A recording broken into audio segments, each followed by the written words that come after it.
안녕하세요. 오늘 우리는 구원이란 무엇인가 이걸 가지고 좀 깊은 이야기를 나눠보려고 합니다. 네, 안녕하세요. 특히 에베소서 말씀을 통해서요. 구원의 의미가 뭘까 이걸 좀 파헤쳐보는 시간이 될 텐데요. 당신의 자료가 딱 집어주는 핵심 내용들 같이 보면서 그 의미를 좀 더 명확하게 해보면 좋겠습니다. 네, 좋습니다. 보내주신 자료가 기독교 신앙에서는 정말 중심 개념이죠. 이 구원. 이걸 에베소서 관점에서 잘 풀어내고 있더라고요. 맞아요. 구원이란 게 뭔지, 또 왜 필요한지, 그리고 우리가 이걸 어떻게 받게 되는 건지 상당히 체계적으로 설명하고 있어요. 네, 그 성경 구절들을 딱딱 근거로 제시하니까 이야기가 훨씬 수월하더라고요. 그렇죠. 그 점이 인상적이었습니다. 자, 그럼 첫 질문부터 가볼까요? 당신 자료에서 구원을 딱 한마디로 뭐라고 정의하던가요? 거기서는 하나님이 죄 때문에 죽었던 우리를 다시 살리시고 당신의 자녀로 삼아주신 것.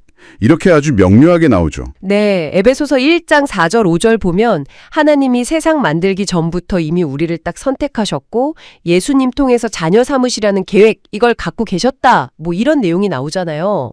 네, 맞습니다. 이게 단순히 죄에서 건져내는 것 이상으로 훨씬 이전부터 시작된 하나님의 어떤 거대한 계획, 또 사랑 이런 걸 자료가 좀 부각하는 것 같아요. 맞아요. 그 계획이 실제로 어떻게 이루어졌냐? 그 핵심 방식이 바로 에베소서 1장 7절. 거기 나오는 예수님의 피로 말미암은 속량, 그러니까 곧 죄사함이라는 거죠. 아, 속량, 죄사함. 네. 자료는 이 죄로부터의 완전한 해방, 이게 구원의 본질이다. 이걸 강조하고요. 그리고 이 구원은 우리가 복음을 듣고 그걸 믿을 때 성령께서 인치심이라고 하죠.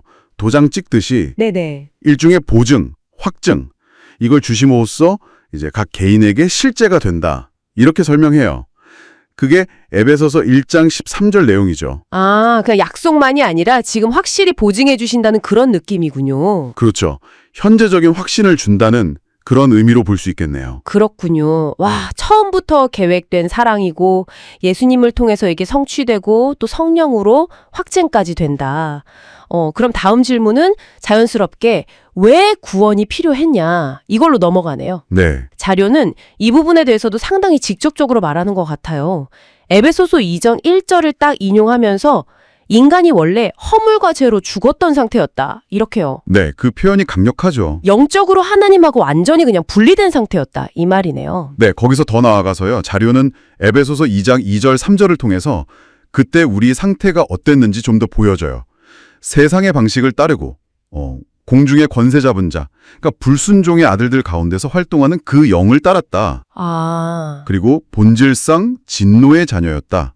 이렇게까지 묘사하거든요. 진노의 자녀요? 네, 여기서 진짜 중요한 건 이 상태가 너무 절망적이라서 우리 스스로의 힘으로는 도저히 빠져나올 수가 없다는 거예요. 아, 스스로는 안 되는구나. 네, 그렇기 때문에 외부로부터의 어떤 개입, 즉 하나님의 구원하시는 행동이 절대적으로 필요했다. 이런 논리를 펴고 있는 거죠, 자료는. 스스로는 벗어날 수 없는 상태였기 때문에 하나님이 꼭 개입하셔야만 했다.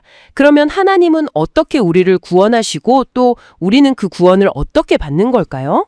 바로 그 지점에서 자료가 하나님의 긍휼, 그러니까 자비하심을 아주 강하게 내세웁니다. 긍휼, 자비. 네, 에베소서 2장 4절 5절 긍휼이 풍성하신 하나님이 우리를 사랑하신 그 큰 사랑 때문에 허물로 죽었던 우리를 그리스도와 함께 살리셨다. 이 부분을 인용하면서요. 아, 그 구절이군요. 그리고 바로 여기서 정말 유명한 구절이 등장하죠. 어떤 거죠? 아, 그거죠. 에베소서 2장 8절 9절. 맞습니다. 바로 그거예요. 너희는 그 은혜에 의하여 믿음으로 말미암아 구원을 받았으니 이것은 너희에게서 난 것이 아니요 하나님의 선물이라. 행위에서 난 것이 아니니 이는 누구든지 자랑하지 못하게 함이라. 네, 이 구절 정말 많이 들어봤죠. 그렇죠. 당신 자료는 이 구절을 통해서 구원이란 게 인간의 어떤 노력이나 자격, 행위 이런 결과물이 전혀 아니고 전적으로 하나님이 주도하시는 은혜고 선물이다. 이걸 분명히 하고 있어요. 그냥 선물이다. 네. 특히 자랑할 수 없다는 이 표현에서 인간의 공로가 끼어들 여지가 전혀 없다는 걸 아주 강조하는 거죠. 와, 전적인 하나님의 선물이군요. 근데요, 자료를 보면 선물을 받는 우리, 인간 쪽의 반응에 대해서도 설명을 하는 것 같아요. 아, 네. 그 부분도 있죠. 사도행전 2장 37절 38절 인용하면서 회개하고 예수 그리스도의 이름으로 세례를 받아서 죄사함을 받으라. 이런 내용 나오잖아요. 네, 그렇죠. 여기서 회개는 마음의 방향을 바꾸는 것 주로 설명하고 있고요. 또 로마서 10장 9절 10절 마음으로 믿어서 의에 이르고 입으로 시인해서 구원에 이른다. 이것도 있고 네, 믿음과 시인. 그리고 요한계시록 3장 20절 보면 예수님이 문 밖에 서서 막 문을 두드리시는 비유 있잖아요. 아, 네. 마음의 문을 두드리시는. 네. 그래서 마음을 열어서 예수님을 영접하는 행위, 이것도 언급하거든요. 이 부분들을 좀 어떻게 연결해서 이해해야 할까요? 분명 선물이라면서 왜 이런 반응들이 필요하다고 하는 거죠? 그거 정말 좋은 질문이시네요. 자료는 아마도 이 지점에서 선물하고 받는 행위의 관계, 이걸 설명하려고 하는 것 같아요. 그러니까 선물은 거저 주어지지만 그 선물을 받으려면 우리가 손을 내밀어서 받아야 하잖아요. 네, 그쵸. 그것처럼 하나님의 구원이라는 이 엄청난 선물도 우리 쪽에서 이걸 받아들이는 어떤 행위가 필요하다는 거죠. 아, 받아들이는 행위. 네. 그래서 자료가 제시하는 회개, 믿음, 시인, 영접 이런 것들은 구원을 얻기 위한 어떤 대가나 조건이라기보다는 뭐랄까 그 선물을 기꺼이 받아들이는 반응 혹은 통로다.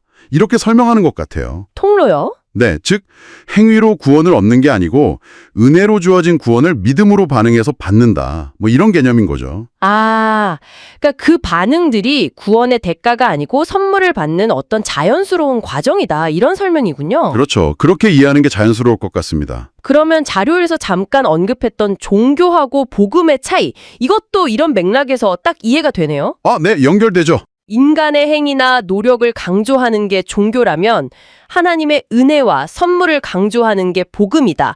이런 대조인 거죠. 정확합니다. 그래서 에베소서 2장 9절처럼 자기 행위를 자랑할 수 없고 오직 하나님만 자랑하게 된다. 이 말이 나오는 거군요. 네, 맞아요. 인간 중심의 어떤 노력, 종교하고 하나님 중심의 은혜, 복음하고는 근본적인 차이가 있다는 걸 자료가 잘 지적하고 있습니다. 좋습니다. 자, 그럼 오늘 우리가 당신 자료 통해서 쭉 살펴본 내용, 이걸 한 문장으로 딱 정리해 본다면 이렇게 할 수 있을까요? 구원은 본래 죄 때문에 하나님하고 단절돼서 죽은 상태였던 우리가 전적인 하나님의 그 크신 사랑과 자비, 즉 긍휼로 인해서 예수 그리스도를 통해 베풀어진 용서와 생명을 그분의 은혜를 의지해서 믿음으로 받아들임으로써 하나님의 자녀가 되는 사건이고 이건 우리의 어떤 행위나 노력으로 얻는 게 아닌 하나님의 선물이다. 와, 정말 좋은 요약인데요. 에베소서의 핵심 내용이 잘 담겨 있는 것 같습니다. 그런가요? 다행이네요. 네, 이 자료들이 구원을 그냥 딱딱한 교리체계로만 보여주는 게 아니라 당신을 향한 하나님의 개인적인 초청장처럼 제시하고 있다는 느낌을 받았어요. 아, 초청장. 네, 특히 그 요한계시록 3장 20절 말씀 있잖아요. 내가 문 밖에 서서 두드리노니 누구든지 내 음성을 듣고 문을 열면 내가 그에게로 들어가 그와 더불어 먹고 그는 나와 더불어 먹으리라. 네, 그 말씀 참 인상 깊죠. 그렇죠. 당신의 자료는 이 구절을 통해서 굉장히 개인적이고 관계적인 차원에서 구원을 한번 생각해 보도록 이끌고 있어요. 네. 그래서 당신에게 있어서 이 마음의 문을 연다는 건 과연 어떤 의미일까? 이 자료를 통해서 한번 깊이 생각해 보시는 것도 정말 좋겠다, 이런 생각이 드네요.